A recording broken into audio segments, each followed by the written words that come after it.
രവിചന്ദ്രൻ അശ്വിൻ ഈ കഴിഞ്ഞ പോലെ 2-3 മത്സരത്തിന് ശേഷം ഈ പറഞ്ഞൊരു കാര്യമാണ്, ബൗളേഴ്സ് പ്രതിരോധത്തിലാണെന്ന് നിങ്ങൾ പറയുന്നു, പക്ഷെ മികച്ച പന്തെറിഞ്ഞിട്ടും പിച്ചിൽ നിന്ന് പിന്തുണ കിട്ടാത്ത അവസ്ഥയാണ്. ഇങ്ങനെയാണെങ്കിൽ ബൗളേഴ്സ് അധികം വൈകാതെ മാനസിക പിന്തുണയ്ക്ക് സൈക്കോളജിസ്റ്റുകളെ കാണേണ്ടി വരും. ബാറ്റിങ്ങിനെ പിന്തുണയ്ക്കുന്നതിനും സിക്സുകൾ കൊണ്ട് കാണികളെ ആകർഷിക്കുന്നതിനും വേണ്ടി ബൗളർമാരെ പ്രതിരോധത്തിലാക്കുന്ന പിച്ചുകൾ ഉണ്ടാക്കുന്ന നടപടി ശരിയല്ല.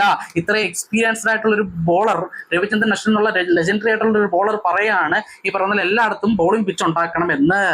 നാണം ഉണ്ടോ എന്നേ ചോദിക്കാനുള്ളൂ എനിക്ക്. പിന്നെ അശ്വിൻ എന്താണ് ഉദ്ദേശിക്കുന്നത്? എല്ലാ പിച്ചുകളും ചെപ്പോക്കിലെ പിച്ച് പോലെ ഉണ്ടാക്കണമെന്നാണ് പറയുന്നത്.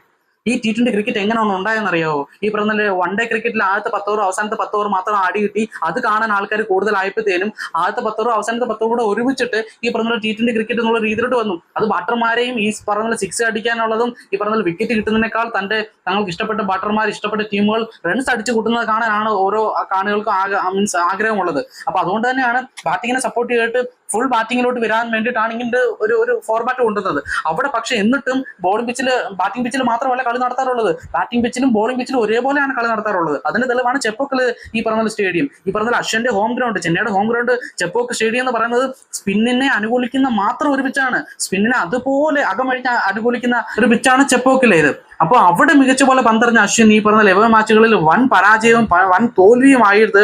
അതുകൊണ്ട് ഫ്രസ്ട്രേഷൻ അടിച്ചിട്ട് ഇമാതിരി വിട്ടുത കിടത്ത് പറയരുതെന്നാണ് എനിക്ക് പറയാനുള്ളത്.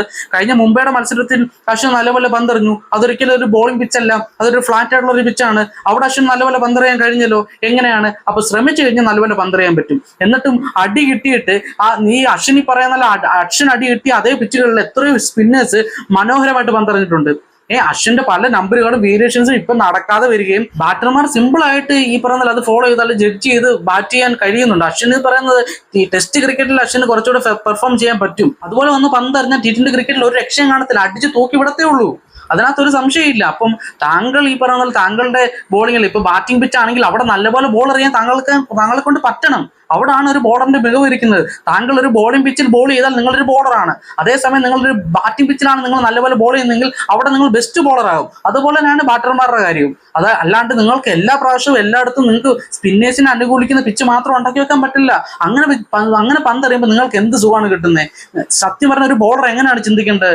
ഞാൻ ഒരു ബാറ്റിംഗ് പിച്ചാണേലും ഞാൻ അവിടെ നല്ല ബോൾ എറിയും, ഞാൻ അവിടെ കൃത്യമായിട്ടുള്ള ബോൾ ചെയ്യും എന്ന്. അതിനെന്താണ് നല്ലപോലെ ഫീൽഡ് ഒരുക്കുക, ബോളിംഗ് അതുപോലെ എക്സിക്യൂട്ട് ചെയ്യുക, ഈ പറയുന്ന ലൂസ് ബോളുകൾ പോകാതിരിക്കുക. ഇതൊക്കെ ചെയ്യുമ്പോഴാണ് ഒരു നല്ല ബോൾ ഉണ്ടാകുന്നത്. ബേസിക് ആയിട്ട് നമുക്കെല്ലാം അറിയാവുന്ന ഒരു കാര്യമാണ്. അപ്പം ഇത്രയും വേരിയേഷൻസ് കാര്യങ്ങളുള്ള അശ്വിൻ എന്തുകൊണ്ട് ഇത് പറ്റുന്നില്ല എന്നുള്ളതാണ് എനിക്ക് മനസ്സിലാകാത്തൊരു കാര്യം. എറിയാൻ പറ്റാത്ത ഒരാളൊന്നുമല്ല, പക്ഷെ ഇങ്ങനെ എന്തോ ഈഗോ അടിച്ചിട്ട് ഈ പറയുന്ന പോലെ വന്നിട്ട് ഇങ്ങനെ കിടന്ന് വിട്ടുതരം പറയാതിരിക്കുക എന്നുള്ളതാണ് എനിക്ക് പറയാനുള്ളത്. നമുക്ക് ഇതെല്ലാം മറ്റൊരു വീഡിയോ വീണ്ടും കാണാം.